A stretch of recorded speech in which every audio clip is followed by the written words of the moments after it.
हरे कृष्णा। तो हम लोग श्रवण कर रहे थे श्री जगन्नाथ रथ यात्रा प्रसंग। और इसमें हम लोगों ने कल काफी कुछ हमारी कथा जो श्रवण की। हम जो कथा श्रवण कर रहे हैं मैं पूरा तो रिवीजन कर नहीं पाऊंगा।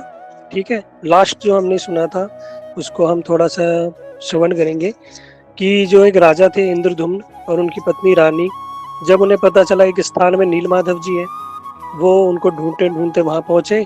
तो पता चला वहां से जो नील माधव जी है स्वयं ठाकुर जी वो अंतर्ध्यान हो गए।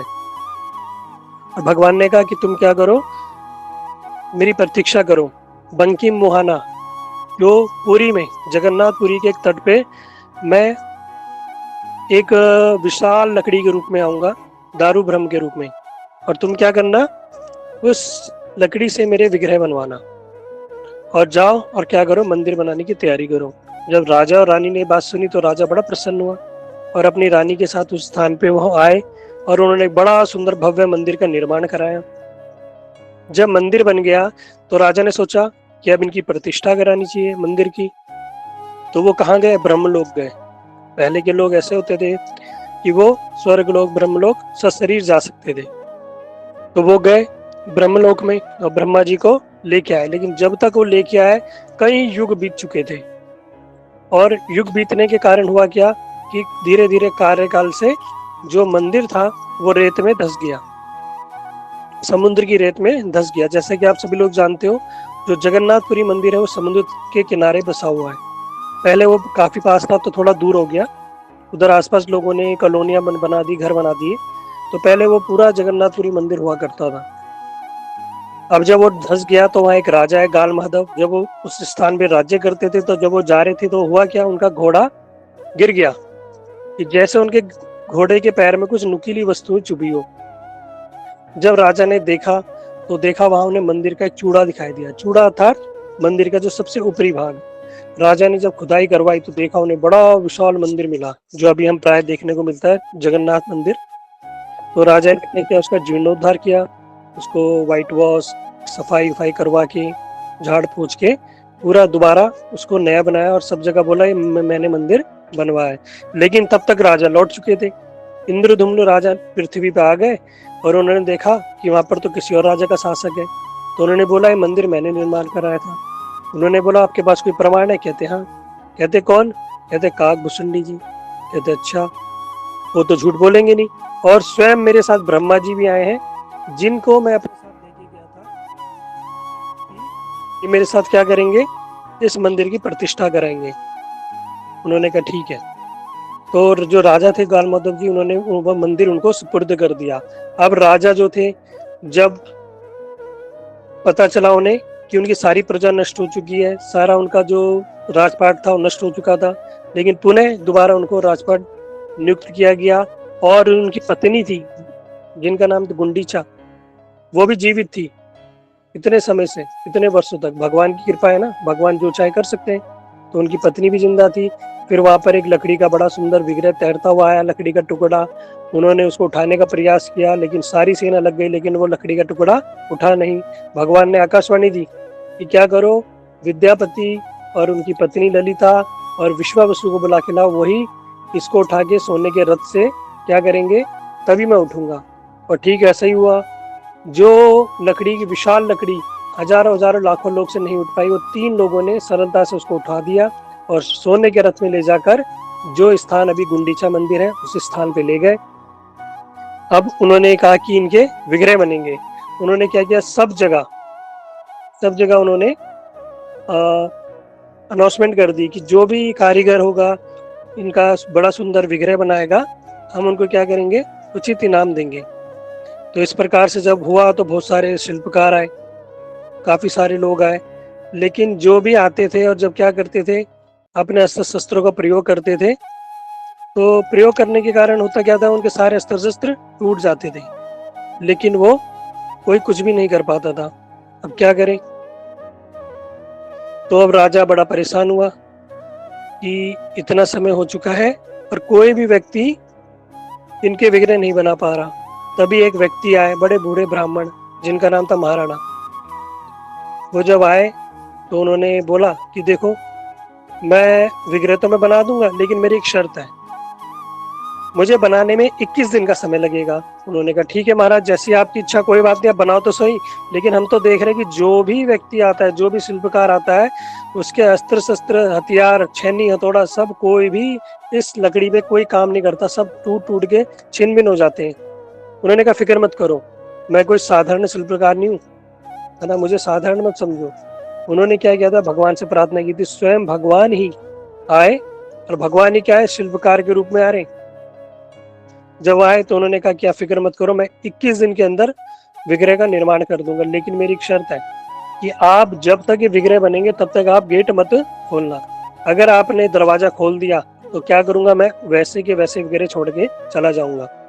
राजा ने कहा ठीक है, हम आपको वचन देते हैं कि 21 दिन तक कोई भी आपको परेशान नहीं करेगा और कोई भी गेट को नहीं खोलेगा। उन्होंने कहा ठीक है। जब ये बात तय हो गई, हुआ क्या, अब राजा ने क्या किया, उनको विग्रह को वहाँ जो लकड़ी थे, बड़े से विशाल लकड़ी जिसको दारू ब्रह्म, उसको वहाँ स्थापित किया, और जो महाराणा थे अपने सारे के सारे अस्त्र शस्त्र के साथ, जो औजार थे उनके साथ, उन्होंने मंदिर के अंदर प्रवेश किया और बोला कि आप क्या करो, दरवाजा बंद कर दो, लेकिन 21 दिन से पहले मत खोलना। अब रोज बड़ी खटर पटर की आवाज आए, छेनी, हथौड़ा, आरी इत्यादि की आवाज आए। जब होता है, आप लोगों ने देखा होगा, जब कारपेंटर काम करता है इत्यादि, को शिल्पकार की वो चीजें होती हैं। जब इस प्रकार से चीजें होने लगी तो हुआ क्या कि अब 14 दिन बाद आवाज आनी बंद हो गई, बिल्कुल भी आवाज आनी बंद हो गई। अब सब लोग परेशान कि हो क्या गया।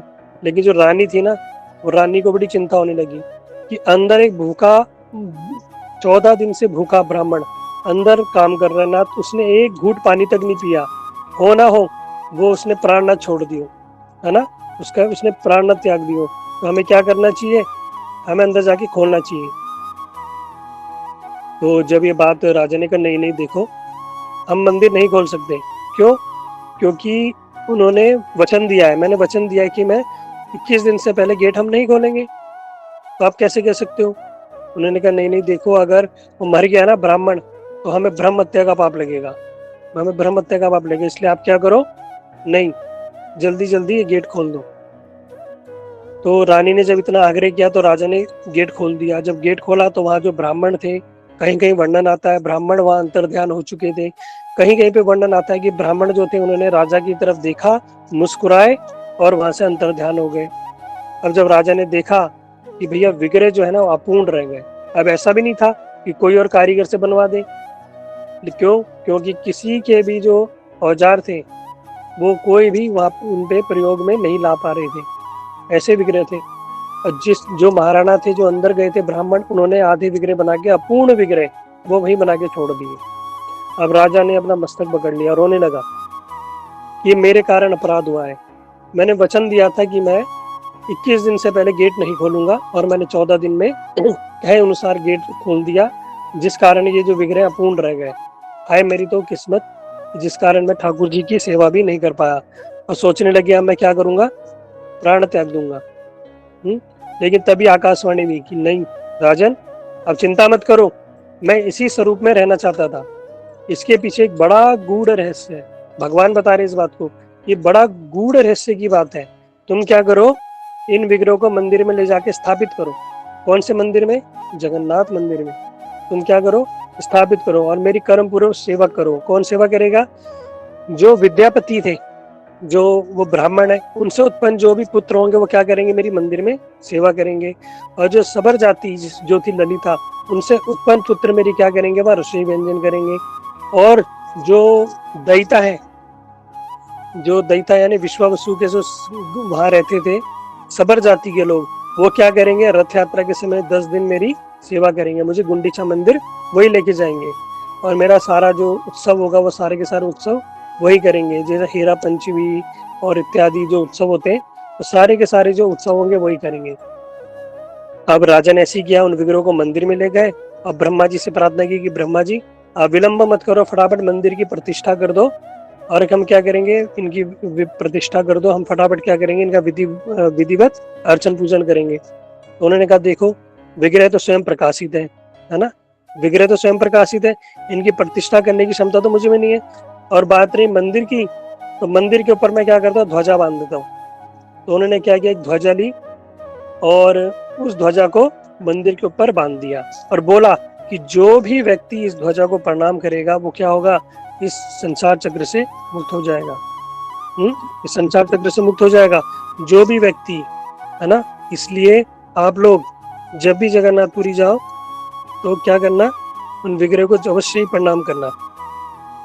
क्यों? क्योंकि इस भावना से नहीं कि हम मुक्त हो जाएंगे, इस भावना से कि वो जो ब्रह्मा जी ने ही प्रतिष्ठा की है, भगवान की ही वो वास्तविक हमें कृपा प्राप्त होगी। इस वजह से बहुत सारे भक्त होते हैं, जब भी चक्र को देखते हैं, ध्वज को देखते हैं तो उनको प्रणाम करते हैं। और बताया गया कि जो ध्वज है वो प्रतिदिन बदला जाता है, उल्टा चढ़ के।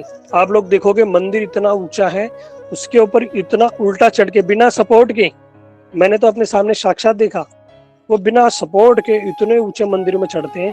फिर क्या करते हैं, उस मंदिर का रोज ध्वज चेंज होता है, रोज जो ध्वज चेंज होता है, और जो ध्वज मंदिर के ऊपर विराजमान होता है उसको लोग अपने घर भी ले जाते हैं, वो उसको सेल आउट कर देते हैं, जो लेना चाहे उसको दे भी देते हैं। तो बहुत सारे भक्त वो ध्वज अपने साथ भी ले जाते हैं, है ना। साधारण ध्वज में जय ध्वज है वो, तो उसको लोग अपने घर भी ले जाते हैं।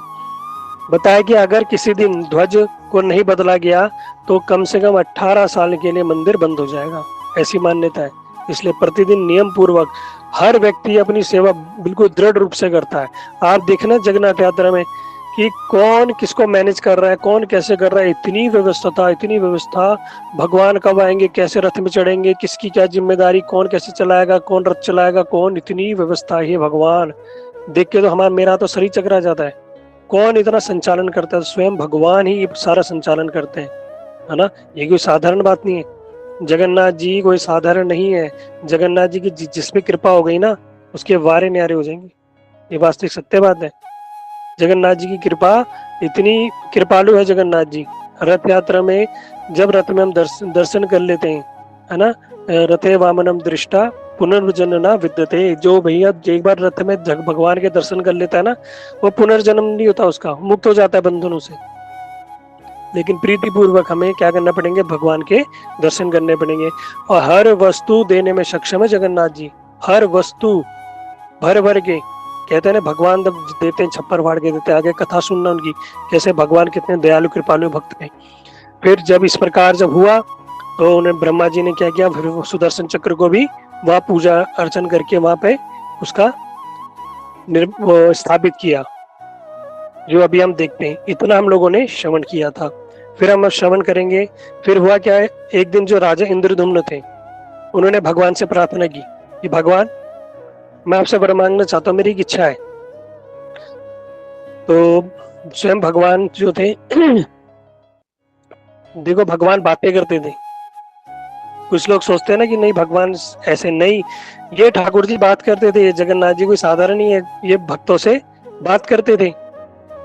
ऐसा ही वर्णन आता है वृंदावन के अंदर गोपाल जी, वृंदावन के जो ठाकुर जी ना, राधा गोविंदेव, राधा गोपीनाथ, राधा मदन मोहन, राधा श्याम सुंदर, राधा गोकुलानंद, है ना, ये सारे के सारे जो ठाकुर मैंने बताया सप्तदेव वाले, ये सारे ठाकुर जी बात करते थे अपने भक्तों से, है ना, जिनका मैं अभी हम साक्षात दर्शन कर पा रहे हैं, है ना। राधा गोविंदेव, गोपीनाथ, मदन मोहन तो चले गए राजस्थान में, लेकिन जो बाकी विग्रह हैं, बाकी तो उनके प्रतिभू विग्रह है ना, ये विग्रह साक्षात बात करते थे, साक्षात इनके अंदर पूर्ण रूप, ये भगवान ही है स्वयं।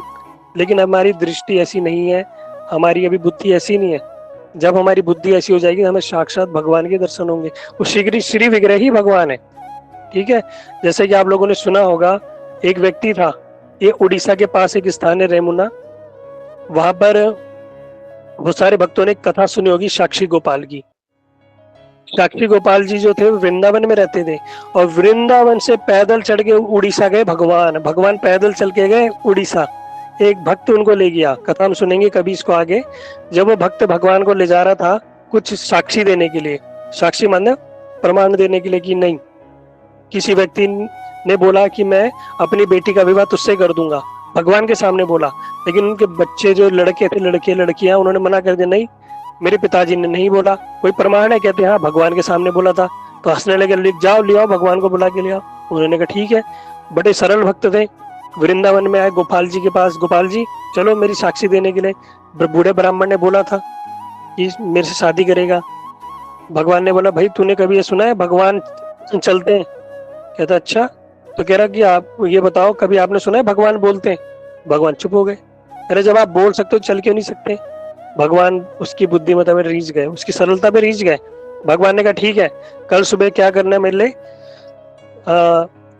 1.25 किलो मेरे लिए खिचड़ी बनाओ, मैं खिचड़ी खा के चलूंगा। भगवान को खिचड़ी बड़ी पसंद है ना। भगवान भी हम सुनेंगे, जगन्नाथ जी की एक फेमस कथा है कर्माबाई की खिचड़ी। जगन्नाथ जी रोज खिचड़ी खाने जाते थे कर्माबाई की, वो भी कथा आगे आएगी। तो जो भगवान स्वयं खिचड़ी खाई और बोला कि ठीक है मैं चलूंगा तुम्हारे साथ, लेकिन पीछे मुड़ के मत देखना।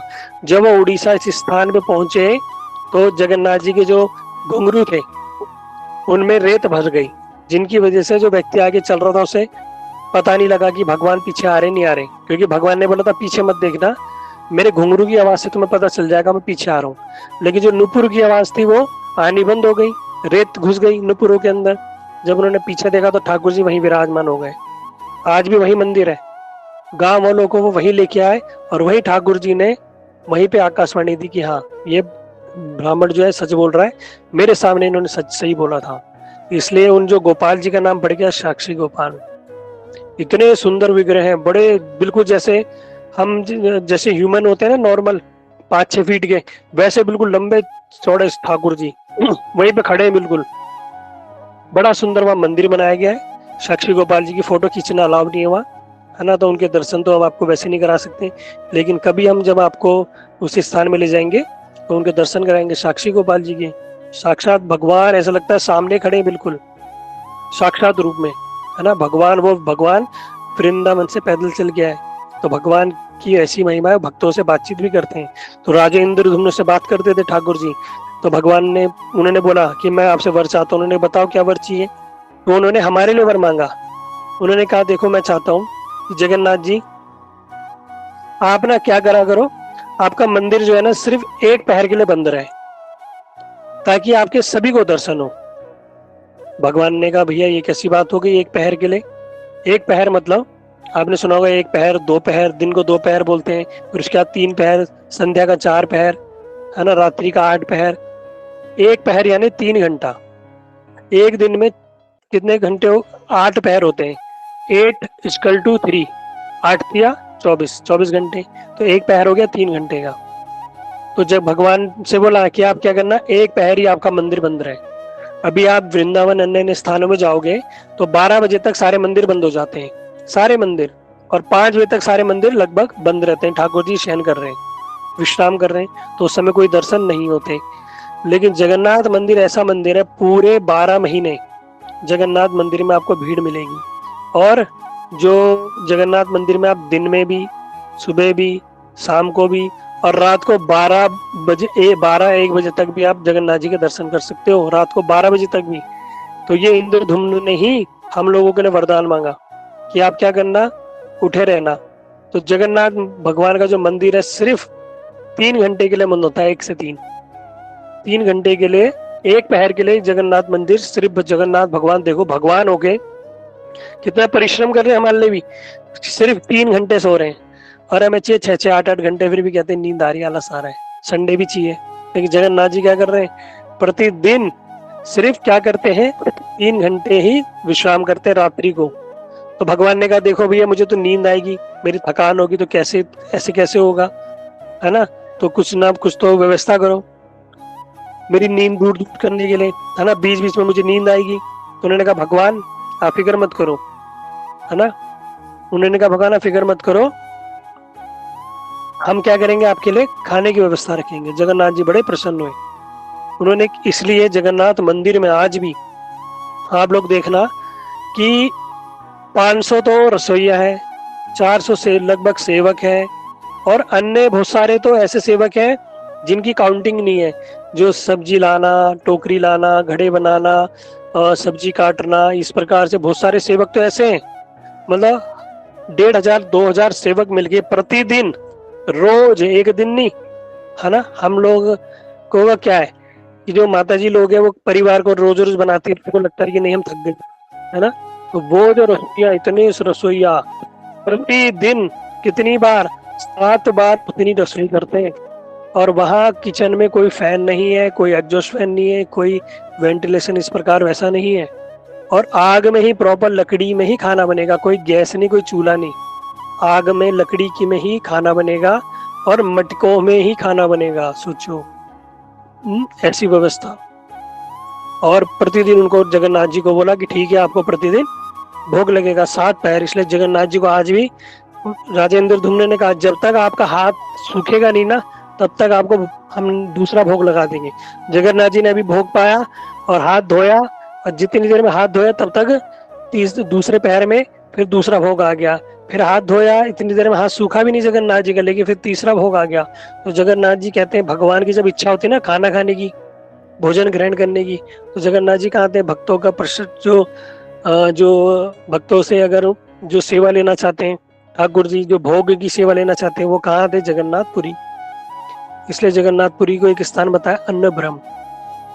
तो भगवान ने आशीर्वाद दिया, ठीक है, जैसा तुम चाहते हो वैसा ही हो, मुझे कोई आपत्ति नहीं है।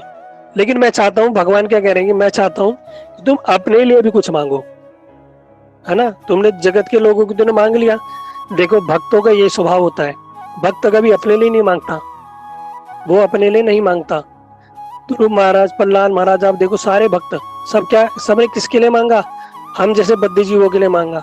लेकिन राजा ने भी क्या किया? हम लोगों के लिए मांगा। लेकिन भगवान कहते हैं नहीं, मैं तुम्हें कुछ देना चाहता हूँ, कुछ मांगो। तो ध्यान से सुनना, उन्होंने क्या मांगा। उन्होंने बोला, महाराज ठाकुर जी से बोला कि ठाकुर जी, मैं चाहता हूँ कि मेरा वंश जो है ना, मेरा वंश है वो नष्ट हो जाए, वंश रहित हो जाऊं। जब ये बात जगन्नाथ जी सुने, जगन्नाथ जी बड़े आश्चर्य में पड़ गए। बड़े आश्चर्य की बात है ना। हम तो क्या मांगते हैं कि हमारी शादी हो जाए, हमारे बेटे हो, बहू हो, बड़ा घर फूले फूले, सब कुछ ठीक रहे, हमारा वंश आगे बढ़े। और राजा क्या मांग रहे हैं कि मैं वंश रहित होने का वरदान मांगता हूँ, मेरा वंश ही ना हो। अभी क्यों मांगा? इसलिए मांगा कि हमारे गुरुवर्ग बताते कि राजा ने ये वरदान इसलिए मांगा, आगे की सोच के, भविष्य की सोच के, कि कल को मेरी संतान होगी। जब मेरी संतान होगी तो क्या बोलेगी कि मेरे पिताजी ने मंदिर बनाया, मेरे पिताजी ने जगन्नाथ मंदिर की स्थापना की। अगर एक होता तो कोई बात नहीं, अब उनके भी बच्चे होंगे, उनके बच्चे होंगे, 2 होंगे, 3 होंगे, तो क्या होगा? बढ़ेगा। फिर ये क्या करेंगे? आपस में संपत्ति के लिए लड़ेंगे। और जब ये संपत्ति के लिए लड़ेंगे, तब क्या होता है? तब सेवा के अंदर से रुचि नहीं होती, तब रुचि नहीं होती सेवा में। तब सब क्या करते हैं? धन पर अपना अधिकार बताते हैं कि ये मेरा है, मेरा है, ये मेरी संपत्ति है, ये मेरा है, मेरा है। सब क्या करते हैं? आपस में बांट लेते हैं। मैंने ऐसा सुना था विवरण, दिल्ली के अंदर एक मंदिर है, कालका मंदिर, और ऐसे अनेक मंदिर वृंदावन में, गोवर्धन में भी है, कि जो परंपरागत चले आ रहे हैं, जिनको बोलते हैं गोस्वामी प्रथा। मतलब जैसे मैं हूँ, अब मैं मंदिर संभाल रहा हूँ, फिर मेरा पुत्र हुआ, वो मंदिर संभालेगा, फिर उसका पुत्र हुआ, फिर मंदिर संभालेगा, फिर जो उसका पुत्र होगा वो मंदिर संभालेगा। चाहे योग्यता है या नहीं है, इससे कोई फर्क नहीं पड़ता, उसकी सेवा भावना है नहीं है, उससे कोई फर्क नहीं पड़ता। तो ये बताया गोस्वामी प्रथा, इसलिए इसको विरोध किया गया कि नहीं, ये ठीक नहीं है। अगर मैं हूँ, मेरी ठाकुर जी के प्रति मेरी भक्ति है, मेरी सेवा करने की इच्छा है, लेकिन मेरा बेटा है, उसे मटर गश्ती करनी है, उसे नहीं बनना, वो कह रहा है मुझे इंजीनियरिंग करनी, डॉक्टरी करनी, मुझे विदेश जाना है, कहेंगे जा। लेकिन जो व्यक्ति योग्य होगा, जो सेवा करना चाहता है ठाकुर जी की, वो रहेगा। इसलिए हमारे जो संप्रदाय में इस प्रकार की, जो सेवा करना चाहता है वही होगा, जिसके अंदर ठाकुर जी के प्रति भाव होगा, है ना। ऐसा नहीं कि नहीं वो ऐसा था तो वो भी ऐसा करेगा। तो इसलिए उन्होंने क्या, वो जानते थे भविष्य में क्या करेंगे, मेरे बेटे नाती पोते जो होंगे आप भविष्य में आगे, और सब लड़ेंगे, मरेंगे, भिड़ेंगे कि मेरा मंदिर है, क्या मेरा जगन्नाथ मंदिर है, मेरा ये तो कॉरिडोर हो गया, मेरा ये हो गया, मेरा गुंडीचा मंदिर हो गया। फिर आपस में लड़ेंगे, फिर क्या कर देंगे? हिस्से कर देंगे। जब हिस्से कर देंगे तो जगन्नाथ जी जाएंगे कहाँ?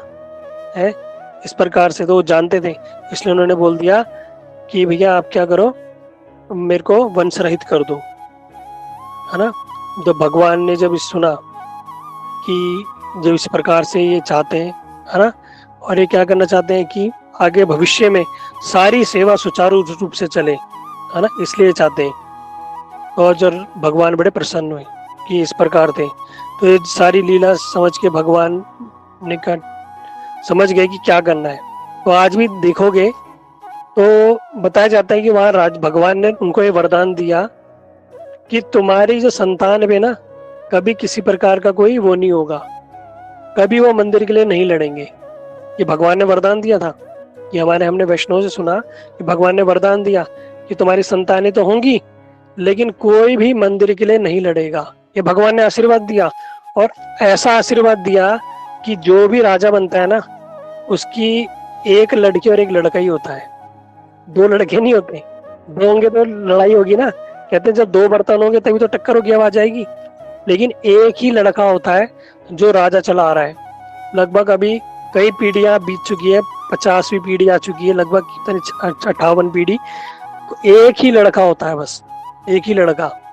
और वो लड़का भी आप देखोगे कि जब उनके पिताजी बूढ़े होते हैं, वो जब तक रहेंगे तब तक वो जगन्नाथ मंदिर में आएंगे। जगन्नाथ रथ यात्रा के समय में उनको बड़ी पालकी में लेके आएंगे, राजा का सम्मान होगा उनसे, वो राजा के सामने सोने की झाड़ू लगाएंगे। क्यों लगाएंगे इसको भी आगे श्रवण करेंगे। फिर उनके बाद फिर उनका पुत्र जो होगा राजा, और सारे बड़े धर्मात्मा, कोई भी किसी प्रकार का कोई कपटी नहीं। देखो भगवान का दिया हुआ आशीर्वाद कब का और आज तक फलीभूत है ना। इसलिए भगवान कोई साधारण नहीं है। जिसको आशीर्वाद दे दे भगवान, तो क्या उसका कभी विनाश पतन हो सकता है या उसकी दुर्बुद्धि हो सकती है? कभी नहीं, कभी नहीं, है ना। इसलिए आज भी आप देखोगे, आप लोगों ने देखा होगा यात्रा के समय राजा को बड़ी सम्मान के साथ पालकी में गांजा बाजा के साथ लेके आते हैं, उनका बड़ा सम्मान करते हैं। राजा भी साधारण वस्त्रों में आता है, राजसी वेशभूषा में नहीं आता, साधारण वस्त्र में आएगा। और क्या करेगा, भगवान के आगे बड़े दीनहीन भाव से झाड़ू लगाएगा। सबसे पहले राजा जगन्नाथ जी के मंदिर के आगे राजा झाड़ू लगाता है ना, एज ए सेवक। मैं सेवक हूँ आपका ठाकुर जी, राजा होते हुए भी। फिर अन्य अन्य जो सब लोग होते हैं, फिर जगन्नाथ जी की यात्रा प्रारंभ होती है।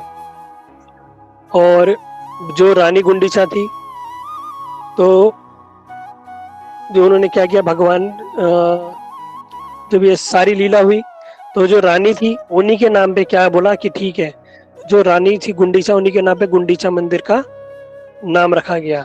और बोला कि प्रतिवर्ष बड़े सम्मान के साथ ये रथ का कार्यक्रम होगा, और विश्वामित्र के जो दैत्य है वो रथ में लेकर आएंगे। और कहाँ लेके जाएंगे? गुंडीचा मंदिर में, और वहां जाके उनकी सेवा होगी। तो जो ललिता के वंशज से उन्हें बोला शुभकार के नाम से उन्हें जाना जाता है।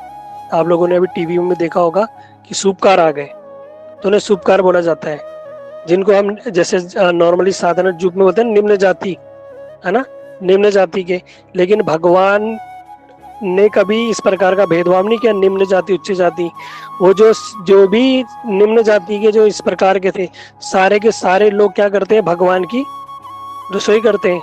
और इतने निपुण है ना कि एक साथ 100 मन चावल दाल अन्न एक साथ बना लेते हैं, 100 मन। इतने निपुण है वो। भगवान जगन्नाथ जी की कैसी कृपा। और भगवान उन्हीं से ही भोग ग्रहण करते हैं। जो कुछ कहते हैं ना, हम तो ब्राह्मण है, कोई कहता हम क्षत्रिय है, हम कोई कहते वैश्य है, हम शूद्र है। भगवान ने ये वर्ण बनाए, लेकिन ये जो वर्णों को आधारित किया किसके हिसाब से किया? गुणों के आधार पे भगवान ने ये विभाजन किया कि कौन जो पढ़े लिखे हैं ज्यादा। ऐसा नहीं कि कोई व्यक्ति ब्राह्मण के कुल में जन्म लिया तो ब्राह्मण हो गया, ऐसा बिल्कुल भी नहीं था। कोई ब्राह्मण के घर में किसी ने जन्म लिया, लेकिन काम उसके हैं, जो कर्म क्या है उसके, वो शूद्र वाले हैं, निम्न, तो वो शूद्र कहलाया। शूद्र कहलाने का अर्थ नहीं हो कि निम्न जाति का हो गया, ऐसा बिल्कुल भी नहीं है ना। भगवान ने सबको समान दिया, लेकिन उनकी ड्यूटी दी। जैसे एक को प्राइम मिनिस्टर बना के, एक मोदी बन गया, एक वित्त मंत्री बन गया, एक शिक्षा मंत्री बन गया, तो ये क्या सारे क्या अलग अलग हो गए? नहीं, है तो सारे इंसान ही ना, पोजीशन अलग है बस। उनके दायित्व के अनुसार, उनकी योग्यता के अनुसार उनको पोजीशन दी गई है बस। तो इस प्रकार भगवान ने भी क्या किया, सबको पोजीशन दी।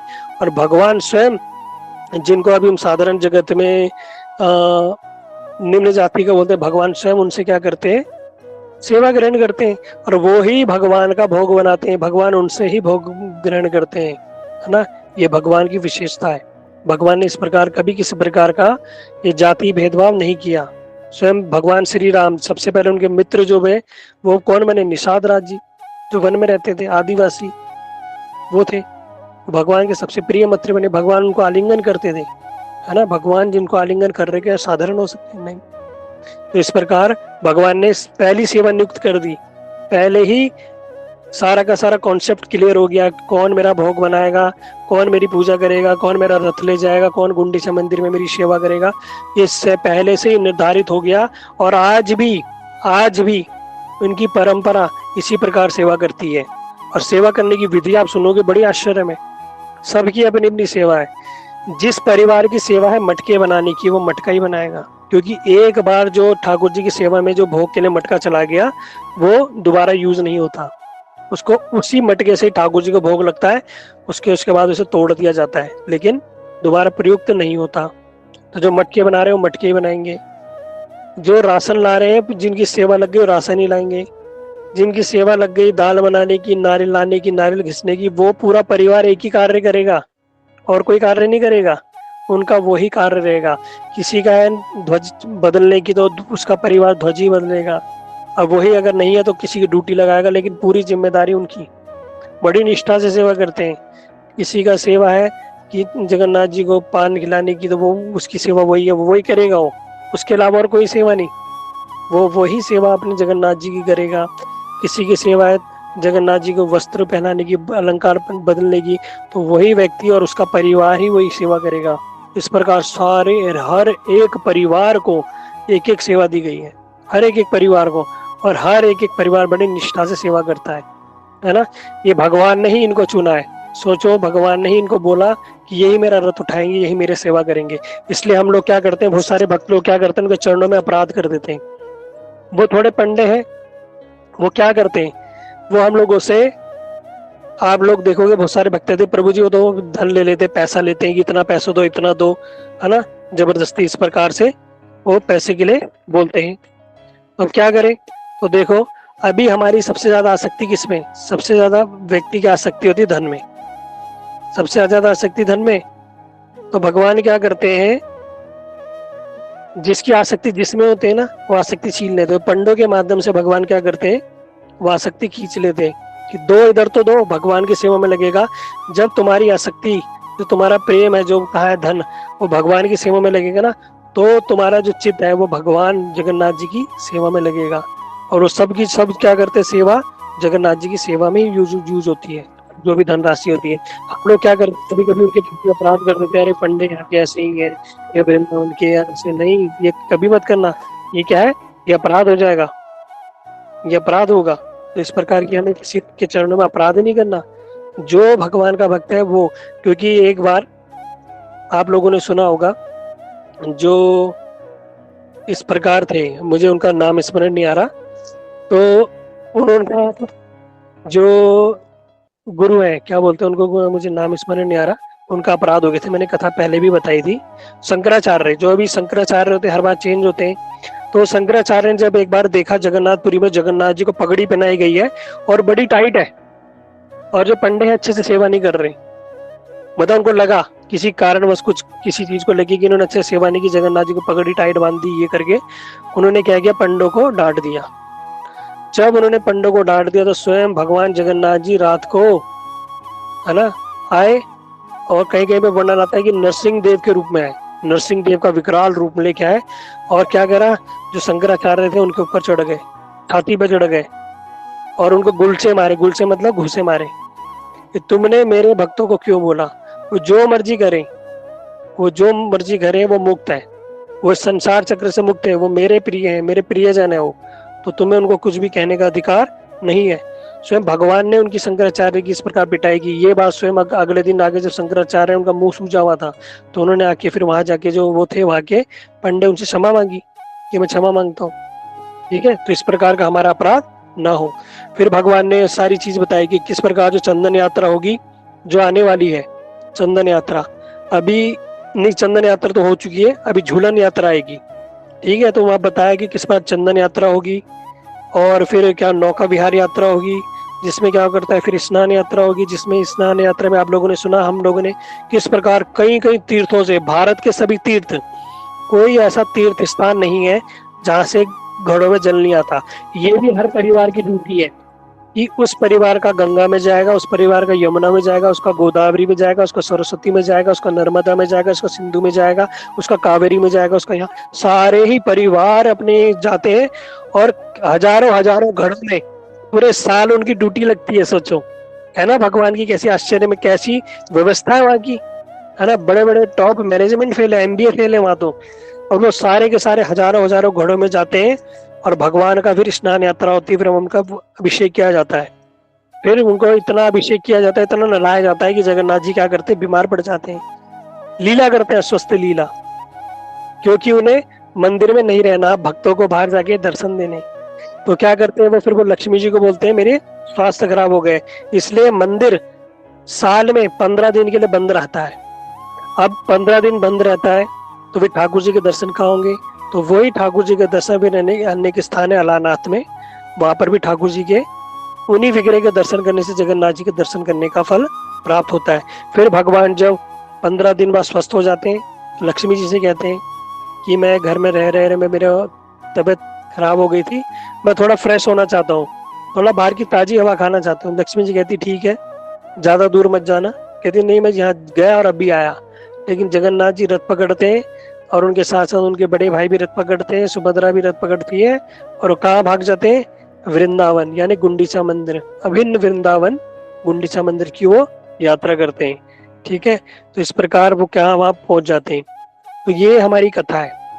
अब जो भगवान ने आकाशवाणी की थी, राजा मैं इसी रूप में रहना चाहता हूँ, मैं इसी स्वरूप में रहना चाहता हूँ, ये मेरी इच्छा से ही हुआ है ना। जो अब देखा जाता है, अगर आपकी कोई मूर्ति बनी हो भगवान की, उसमें पेंटिंग ना हुई हो, उसके हाथ मुख ना बनाओ, आंखें ना बनी हो, तो क्या उनकी प्राण प्रतिष्ठा होती है, क्या उनकी सेवा होती नहीं होती? क्यों नहीं?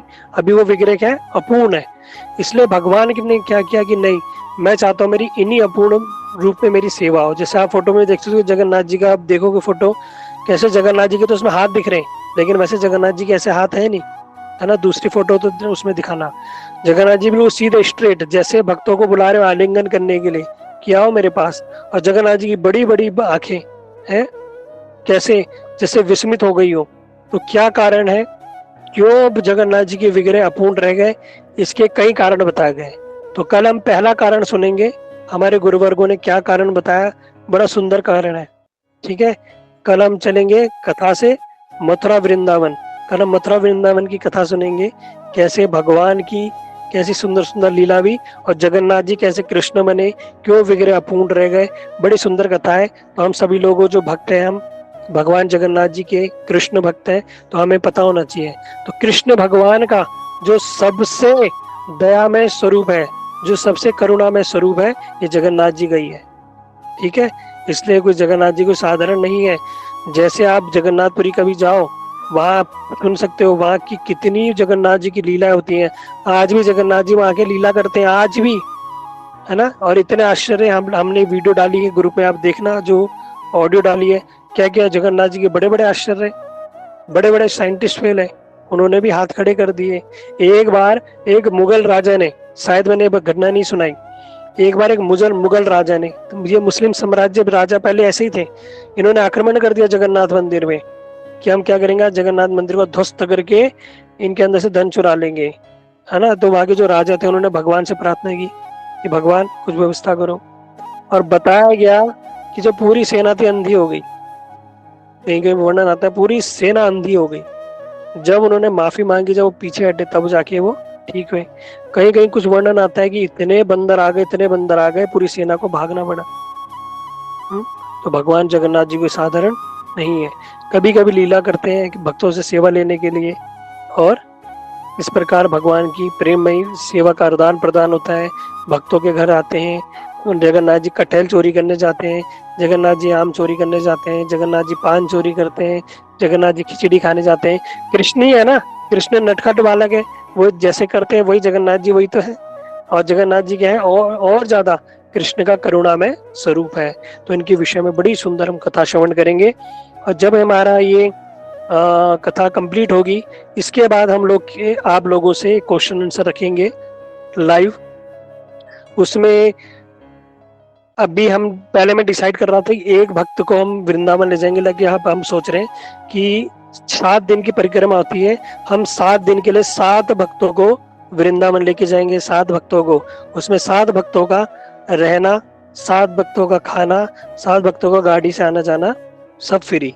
ठीक है, लेकिन किसका होगा? जो अच्छे से कथा श्रवण करेगा और क्वेश्चन आंसर का जवाब देगा। देखो, अगर मैंने 50 क्वेश्चन पूछे और किसी ने, कोई ऐसे भी लोग हो गए जिन्होंने 1-2 आंसर ठीक दे दिए, हो सकता है कि टॉप 7 में आप भी आ सकते हो। इसलिए आप कथा को बड़े ध्यान से सुनना, और जो प्रीवियस में जो जगन्नाथ जी की कथा है उनको भी सुनना, और जो मैंने पहले भी सुनाई है उनमें से भी हम थोड़ा क्वेश्चन लेंगे। ठीक है, जगन्नाथ जी के अलावा कुछ बेसिक्स क्वेश्चन भी हम लेंगे, ताकि आप लोगों को रिविजन भी हो जाए, है ना, और आपको धाम का वास भी हो जाए। ठीक है, तो सभी लोग बड़े ध्यान से श्रवण करना। ठीक है, फिर हम आप सब लोगों को, अभी कार्तिक मास आने वाला है, तो कार्तिक में हम लोग आपको वृंदावन यात्रा ले जाएंगे, जहाँ यात्रा करने पे 1000 गुना फल मिलता है। नॉर्मल दिन से 1000 गुना फल आपको कार्तिक परिक्रमा में मिलेगा। और कार्तिक की इतनी महिमा है कि स्वयं ये कौन है? राधा रानी का प्रिय महीना है ना। कार्तिक का जो महीना है, ऊर्जा व्रत भी बोला जाता है जिसे, और राधा रानी को बड़ा प्रिय है। राधा रानी बड़ी कृपा में, करुणा में है, तो उनकी कृपा के लिए हम सब क्या करते हैं? कार्तिक व्रत का पालन करते हैं। कार्तिक व्रत कैसे और कब क्या पालन करना है, वो हम सब लोग जब आएगा, आप लोग जुड़े रहना कथा से। हम लोग आपको बीच बीच में गाइड करते रहेंगे कैसे क्या करना है। आप घर बैठे बैठे बिना कष्ट के कार्तिक व्रत का भी पालन कर सकते हो। और मैं आपको कुछ ऐसे ऐसे टिप्स बताऊंगा कि जिन चीजों को साधारण रूप में करने से आपका भी कल्याण होगा, और अगर आपके घर में कोई भक्ति नहीं भी करता, अगर आप चाहते हो उसका भी कल्याण हो जाए, उसके लिए भी मैं आपको साधारण टिप्स बताऊंगा। तो आप इस प्रकार करोगे तो उनका भी कल्याण हो जाएगा। ठीक है, तो आज हम कथा को ही विश्राम देते हैं। किसी हरे कृष्णा।